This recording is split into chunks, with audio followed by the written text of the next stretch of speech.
Dr. Applewhite, what we've gone through is that elders are appointed by the Holy Spirit. They are required to take the lead. Congregants entrust their lives to their spiritual lives to the elders. Elders exercise oversight over the congregation, and elders investigate and, if you like, prosecute allegations of wrongdoing. And I suggest the consequence of that is that the statement in paragraph 10 of your report, which says elders are viewed as fellow workers by their fellow elders and by the other congregational members, the other congregational members part, is wrong.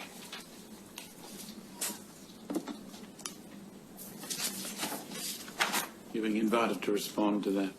Okay. Well, first, the distinction that I'm making here is the distinction between elders in the Jehovah's Witnesses congregations and, for example, someone who becomes an ordained minister in another organization. So becomes an officer in the Salvation Army, becomes a priest in the Anglican or the Catholic Church. And that distinction is what I'm pointing to here. I recognize that they are spiritual leaders, and in the list that you just gave, you said that they trust their spiritual lives to the elders. They trust their spiritual lives to the shepherding and guidance of the elders, but not intended to turn it over to the elders. Well, Dr. Applewhite, a few things. Firstly, may I just finish? Yes, of course. So that's just one piece of what you said that I wanted to mention. But the distinction that I'm making is the setting apart, and there's quite a bit in the literature about not lording over other people or being considered someone who's closer to God in any way or distinctive for the rest of their life. And so that's a distinction that I'm making, and there's no question whatsoever that they're in a leadership role, that they're trusted, and that they're meant to offer guidance to people, particularly about their spiritual lives. Well, insofar as that's the point you're seeking to make, of course, there's nothing in that sentence or in that paragraph about comparing or distinguishing the Jehovah's Witnesses practice to anyone else. You're saying that in the Jehovah's Witnesses, elders are viewed by other congregation members as fellow workers. Well, actually it says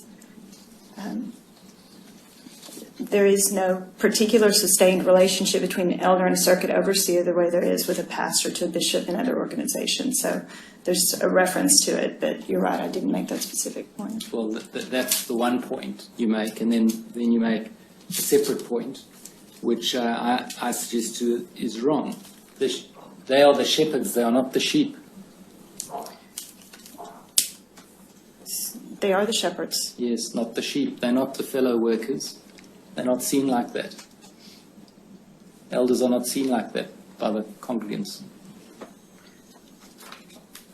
So you're saying how the congregation members see them? Well, I can't say that any more than you can in the absence of doing an empirical study, but using the materials you used, I say your conclusion is wrong.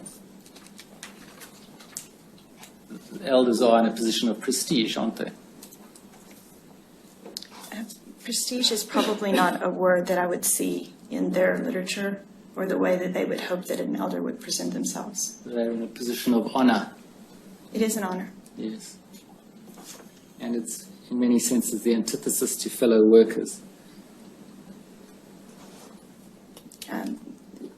For me, what the elder is meant to present, or the elder is to present, is not the antithesis of fellow worker. It might be distinctive, but I don't see it as the antithesis. And you mentioned that they're not closer to God. I mean, that's not right, is it? They're regarded as being appointed by the Holy Spirit. Elders are. So you feel that makes them closer to God? I would understand so, yes, but apparently you have a different understanding of closeness to God. The literature just doesn't set them apart as distinctive or in some way superior. Well, I will submit to the contrary in due course, but perhaps we can move on. If we look at paragraph 18 of your report.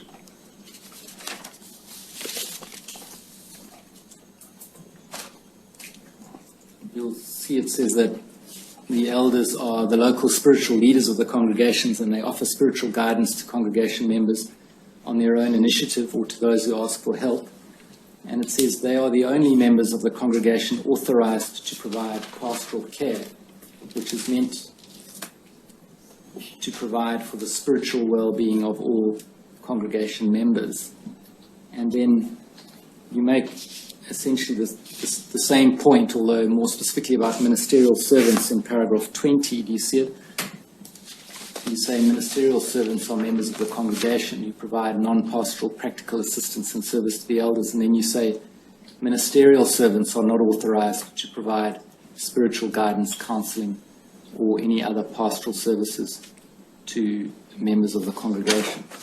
So you say elders are the only ones who are authorized to do that, and ministerial servants are not authorized. Now, that's not quite right, is it?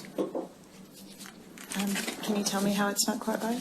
Well, the case that you testified in the United Kingdom, you gave evidence on precisely this point, and it was rejected by the judge, wasn't it? I'm not sure that that particular point was rejected by the judge. Well, perhaps we can take a look at the judgment. So you're saying the point that ministerial servants are not authorized to provide pastoral care? Yes. Or spiritual guidance, counseling, or any other pastoral services.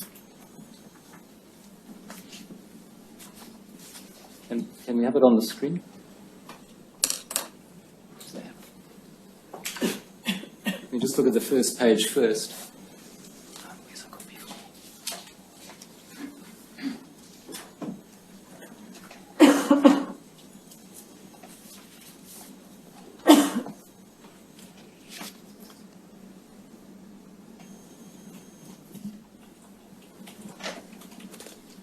Okay, you'll see that this was 19 June 2015, the Honourable Mr. Justice Globe, and it set out between A and the trustees of the Watchtower Bible and Tract Society and the trustees of the Lonborough Blackbrook Congregation and the trustees of the Lonborough Southwood Congregation. But in particular, if we go to paragraph 16, which is at the... What court is this? This is in the High Court of Justice, Queen's Bench Division. Royal Courts of Justice, the Strand. So you'll see paragraph 16 says, there is evidence in the case that ministerial servants are not supposed to have any independent pastoral or shepherding role. The evidence comes from a number of past and present elders, particularly Mr. Paul Gillies, who is a trustee of the First Defendants and a member of the British Branch Committee and an overseer. It also comes from Dr. Monica Applewhite, who has written a report about the structure and governance of Jehovah's Witnesses. She is an American expert in clinical social work. Whose previous experience and expertise in relation to Jehovah's Witnesses is limited to being requested by the Watchtower Society to review 3 separate Jehovah's Witnesses civil liability cases. Whether or not a ministerial servant is supposed to have any independent pastoral or shepherding role is an issue in the case. Specifically, it is an issue whether Peter Stewart, he was the wrongdoer in that case, wasn't he? He was acting in any such role towards the claimant and her family at the material time. Insofar as reliance is placed by the defendants upon the organized book, Organized to Accomplish Our Ministry, chapter 6, pages 55 to 59, it is worthy of note that at page 56 it states, their work within the congregation generally involves non-teaching responsibilities. And at pages 58 to 59 it states, if there are not enough elders to conduct the congregational book studies, some of the more qualified ministerial servants are used as study conductors to care for assigned groups. They may be assigned to handle parts in the service meeting and the theocratic ministry school and to deliver public talks in the local congregation. Other privileges may be extended to some of the ministerial servants where there is particular need and they meet the requirements for the assignment. So that book referred to there was the pre-2005, pre-1991 manual for elders, wasn't it? Yes. And the 1991 and thereafter manual has essentially the same passages, doesn't it? It does. Yeah. So if we have a look at tab 109. Before we leave this, Yes. So I think that you're asking me whether ministerial servants, if they are, what I've said is that they are not responsible for pastoral care. You say they're not authorized. May I just continue? Yes. In here, they're talking about teaching and Bible study. There are many people who are authorized to teach, to conduct Bible study, and to take parts of the teaching role at the Kingdom Hall. And so this particular paragraph I just wanted to mention is about teaching and not about pastoral care. Well, let's have a look at what the this particular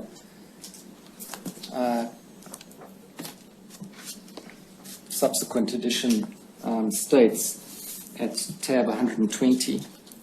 Sorry. You say your paragraph is about teaching, is it? The paragraph that is cited from the London case.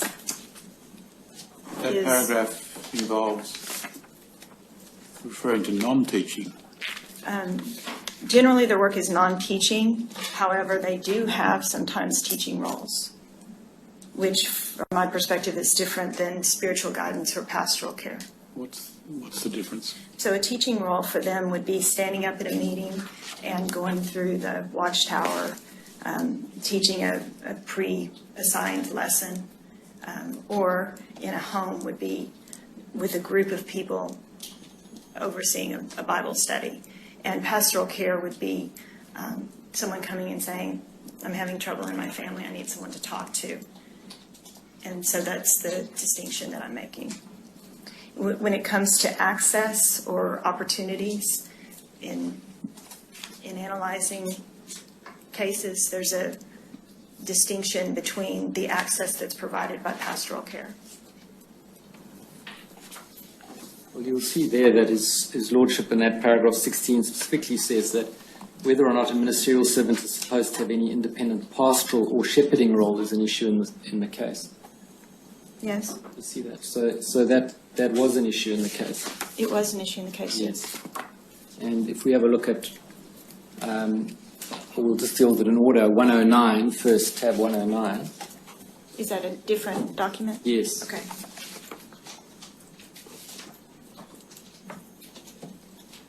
At page 57. Is this from the current version?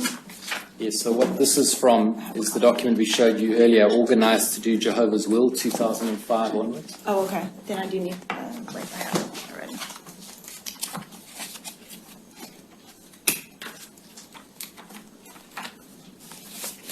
Okay. You'll see at the foot of the roll, foot of the page. Mm-hmm.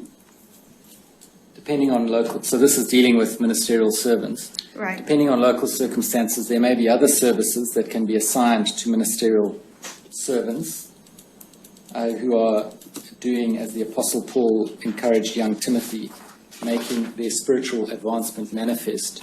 If there are not enough elders to conduct the congregation book studies, some of the more qualified ministerial servants may be used as congregation book study servants to care for assigned groups.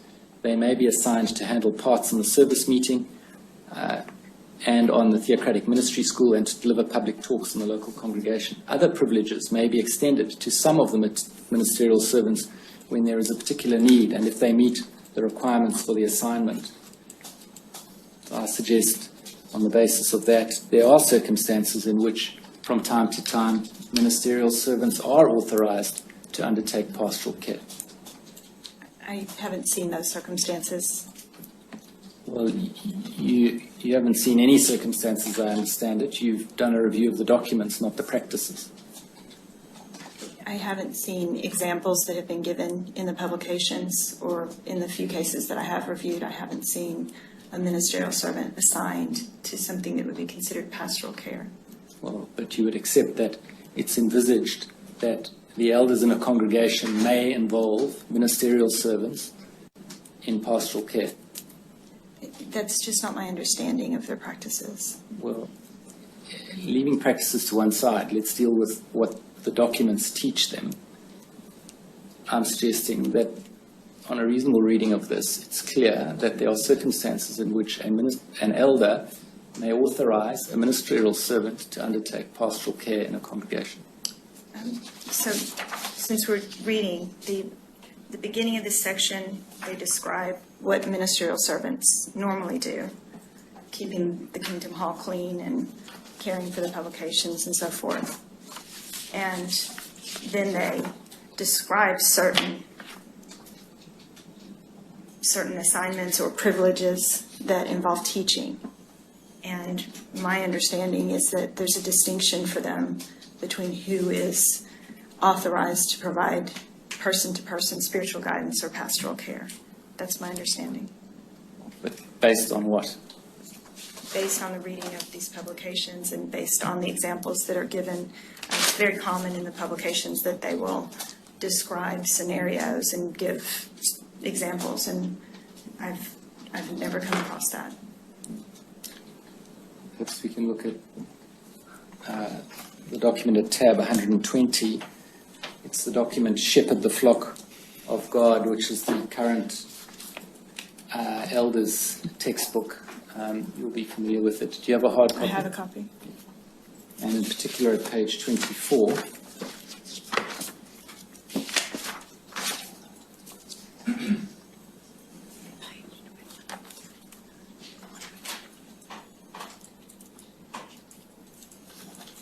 You'll see the first bullet point there. This is dealing with the a group overseer assists and trains ministerial servants in the group to reach out and qualify for congregation responsibilities. Mm-hmm. It is best that another elder accompany him when visiting someone in the group having serious problems. However, he may select a qualified ministerial servant to accompany him when visiting publishers to offer encouragement, which will allow the overseer to observe how the servant reasons on matters. So the circumstances envisaged there is one of pastoral care, isn't it? The ministerial servant would be being asked to consider what publications they might provide, what prayer they might provide, or if there's an experience he wanted to share. Yes? And the ministerial servant would be involved in delivering that pastoral care along with the elder. My understanding is that the elder would be providing pastoral care, and in certain occasions, maybe when they're considering someone to be an elder, might ask a ministerial servant to accompany. And your understanding is based on, excuse me, what's written there? For me, this is different than giving someone a pastoral care assignment. Yes, but when you say it's your understanding, is that based on that paragraph there? That's your understanding of what that paragraph is saying? That's what this paragraph is saying. Yes.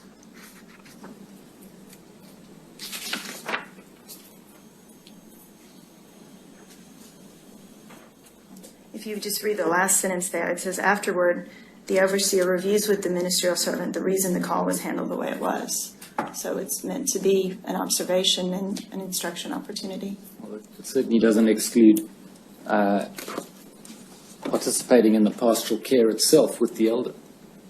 It doesn't. So I suggest that in paragraphs 18 and 20, where you say that only elders are authorized to provide pastoral care and that ministerial servants are not authorized to provide spiritual guidance, counseling, or any other pastoral services, is incorrect. I could add to that with more detail, but I don't consider the statement itself incorrect.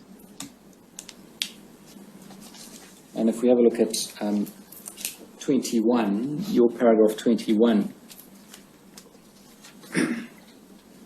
you say in the last sentence, none of the responsibilities of a ministerial servant or elder allow or require that he be alone with children or otherwise separate a child from his or her family.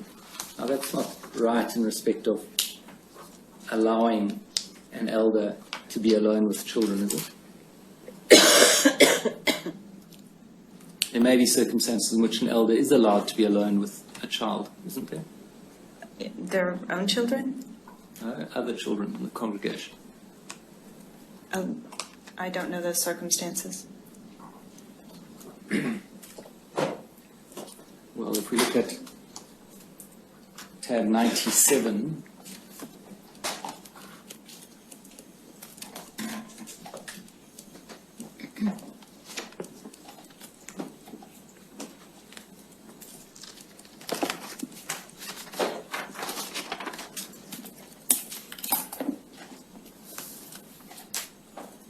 see this is the direction from the, normally from the branch to all bodies of elders, and it deals with the subject of child molestation, and in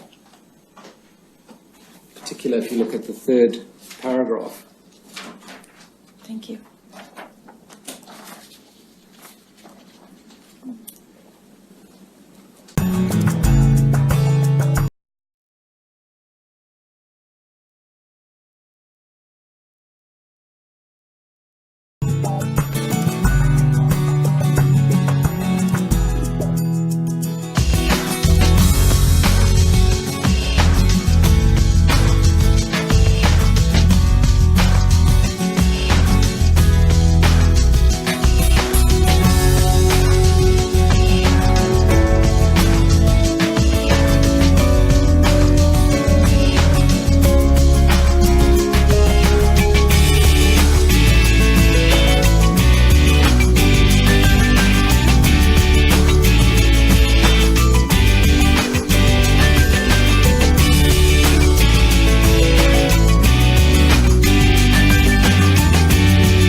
Yeah, Dr. Jason Morrison, theologist again. I just want to say thank you for watching the videos, and I hope you got plenty of self-rediscovery and freedom out of it.